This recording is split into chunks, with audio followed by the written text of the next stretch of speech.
Hey everybody, it's Steve with Sky 194, and I sure appreciate you taking the time to visit. And we are here at IMOLA with the new DLC, and I'm driving the new AMG GT3 EVO. I'm there in the 88 car, gorgeous looking car, absolutely stunning, as all of them are. And I just wanted to go over hit some of the on the updates with this 1.6 and go over it. And there is a ton of stuff, and so basically, let's get started.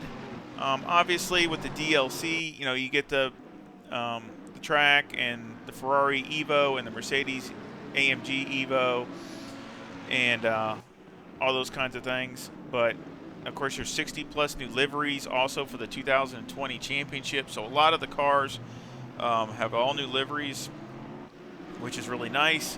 Now, some of those 2000 and those liveries we had early from this last year, they moved to the 2020 where they're supposed to be. So also, they're kind of now in the right spot because they released them early this last year when all that was going on. We're still going on, but I mean, and basically they just released them early when everybody was pretty much in a lockdown, and so now with the 2020 season out, they've moved those to the proper space or place. Of course, you have the new DHE tire model, which is a big deal. And of course, you have the new GT World Challenge season with the BOP, with the new BOP. Also, you have the version is 1.6, improved AI algorithm and physics, in addition to some of the UI and performance improvements. I did this race here. The AI is at 100 and the aggression is 97, and you definitely can tell the AI is different and has some mistakes, and also very aggressive and just fun. It was fun. I had a blast. I mean, I'm looking forward to doing the season.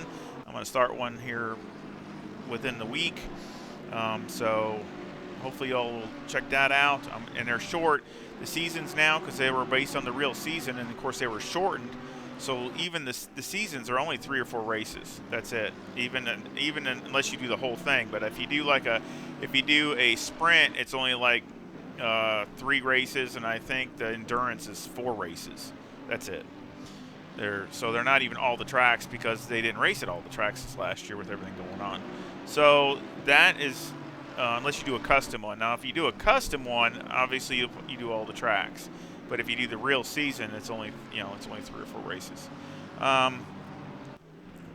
Let's go into the gameplay with the 1.6 update. And again, I'm just going to try to hit this as quick as I can. Of course, the AI, like I said, with the algorithms are for racecraft and attack, and I did see that in this race. Skill-dependent AI driving air algorithm, which I did see that too. AI removed the throttle lift by low-skill opponents when global AI strength is set to 90 or higher. Adjusted some of the AI lines on several tracks. Increased the sensitivity for the blue flag trigger. And a bunch of Marshall fixes at Brands Hatch, Misano, Nürburgring. So that's just little things like that. I also added a yellow color for the silver class cars. Marshall yellow sectors are now created based on center position and not the starting point. So just a little bit change in that.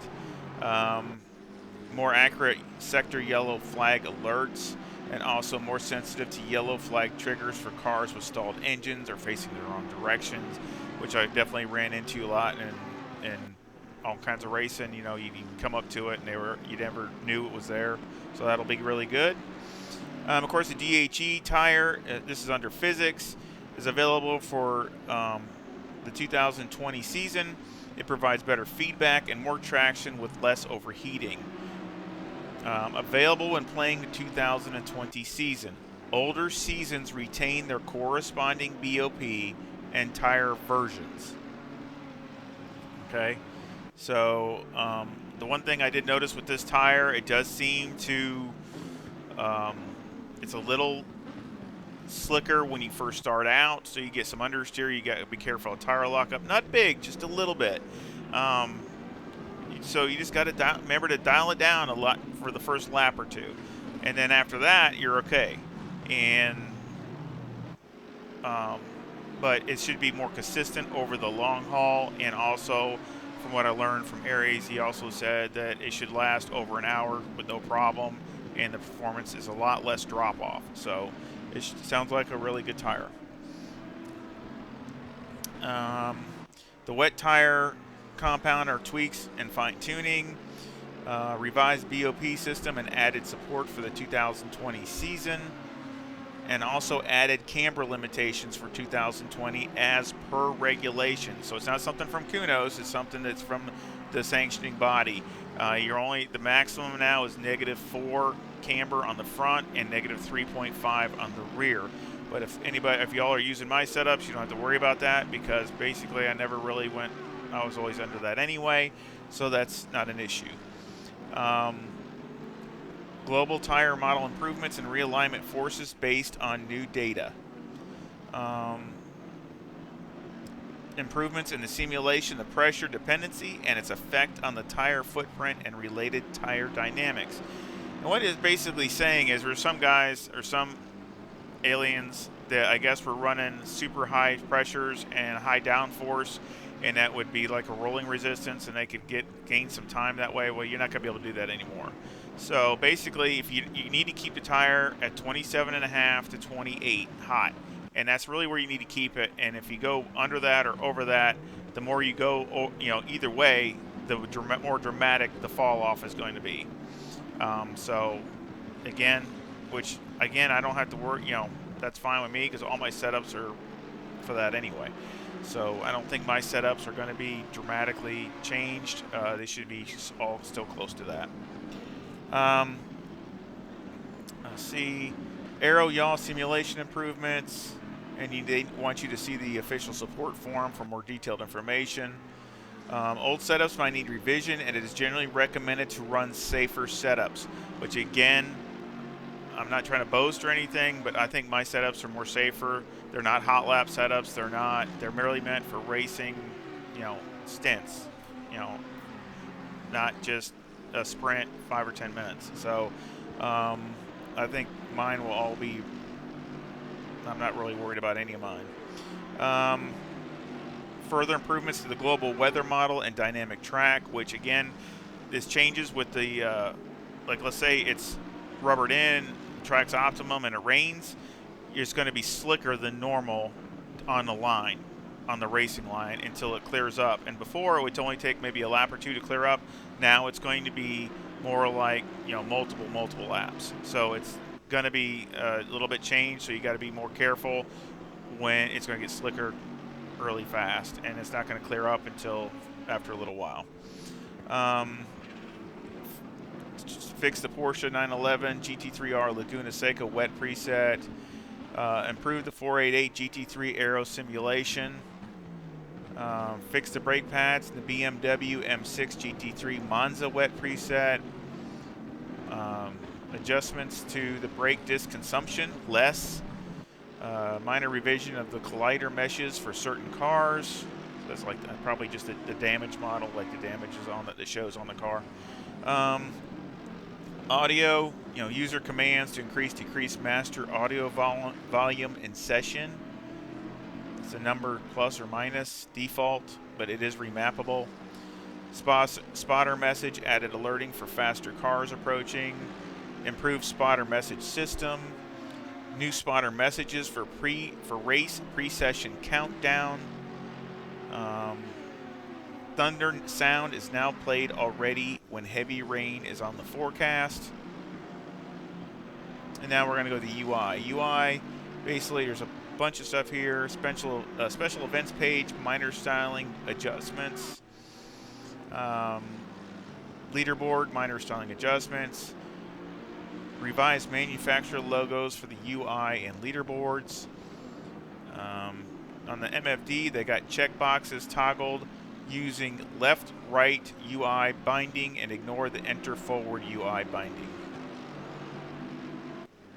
There's a bunch of stuff on that, so you need to look at that as far as the MFD. Now always visible, even when HUD is hidden. This is the MFD they're talking about. Can be hidden by cycling to empty page or long pressing MFD input. Now allows driving with MFD only with the HUD hidden. Cycling MFD no longer unhides the HUD. Serverless. Track session tag is now always implicitly shown. Loading screens revised and removed obsolete track status information.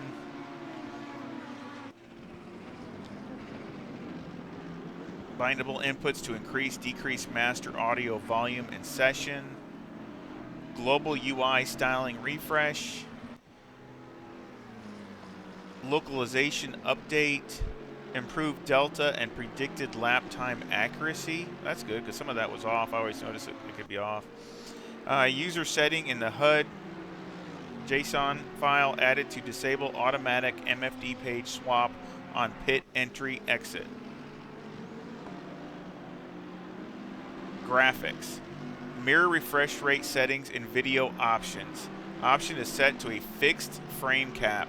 A fixed rate cut based on current frames, or auto, which is a dynamic setting, which I have mine set at auto. I went in there, it comes that way, so that's the way it's set up, but I left it at auto, and I think it helps. It does help a little bit on the frames with your mirrors and stuff, which I'm not too worried about how the quality of what's in the mirror, as long as I can see it okay. But I mean, I'm rather more quality on everything else. That's just me. That's just my preference.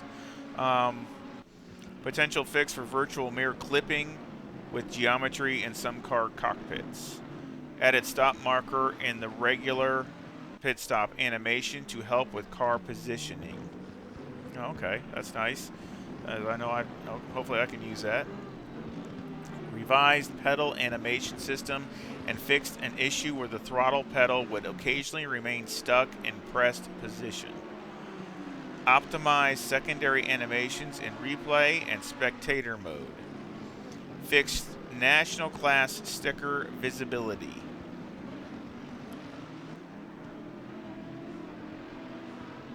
Yeah, and added Luma Rank SAS driver info device showing track car status. And I'll show you that right now. That is this right here. See this black thing right here? Right over here by this? By the speed and all that. That is what they're talking about. And basically that shows what, like flags, you're green, it'll flash green, it'll yellow, whatever. I mean, whatever the track is going on at the time, it will show this on this thing here. So that's what they're talking about, and that's mounted on top of the Race Logic. So, let's see where we're at. Okay. Optimize secondary animations in replay and spectator mode. Fixed national class sticker visibility. Oh, I already said that. Okay, sorry. Added force feedback per car setting. Default keys are num 8 and num 2 to increase or decrease. Remappable. Okay. Values are stored in a file called FFB user settings.json. It is a multiplayer on the global game you set in the controls settings. Added gamepad rumble effect type enhanced legacy options. Legacy being the rumble implementation used to date. Okay, so that's for if you're using a gamepad, not in the steering wheel. So those are all the different changes, which it is a ton of stuff. I mean, an absolute ton of stuff, which I know everybody's coming out with all the different videos. So, but I just wanted to try the AI and in the AMG EVO, which I did. I've been running the Ferrari too, just to kind of see, been messing with that also. And you can see, I mean, I could not get around him. He is, I mean, of course, the car is not perfect by far, but I mean, I got, you know, I kind of did a decent setup, but it's definitely not where it needs to be. But you can still, I mean, they fight you the whole way. Okay, see, I messed up there.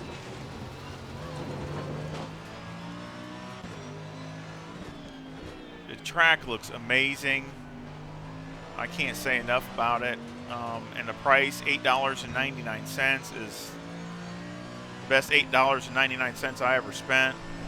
So the track looks just great. The cars, all the cars and liveries look great. I mean, I don't really see, there's no negative at all. So the track looks great. I mean, just look at the detail. I mean, it's just unbelievable. And of course, you know, it is, I think it is optimized a little bit better than it was. And, you know, they just keep making improvements. Just keep doing improvements and adding stuff, and it just keeps going. Let's see what it looks like on the other. Okay, that's a secondary. It's a different camera angle there.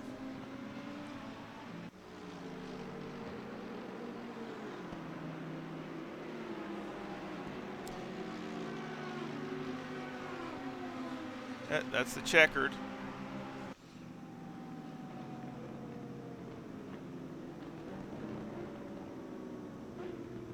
But just look at that. I mean, absolutely stunning. A great job by Kunos and everybody there. You look at the trees, everything moving, the little wind blowing. It's just amazing. I can't say enough about it, and it's definitely highly recommended if you're into this GT3 racing or ACC. I just don't see how you could get anything better. So, and again, that's just my opinion, but I love it. And the AI I thought was good before, but it's even better now. And I can't wait to get started again on a championship and have some fun with it and really do some competing for everybody that likes to do the single player stuff, which I love both. So I love both multiplayer and single player. They're both fun in their own way, especially if you have it set right. And I mean, it looks, you know, I think it's going to be really challenging, and I just can't wait. And I sure hope you come back and, you know, and support the channel and check it out. And my videos that will be coming out. And please give me a thumbs up. I really would appreciate it. And I sure hope you come back and visit soon. And thank you for any support. Y'all take care. See ya.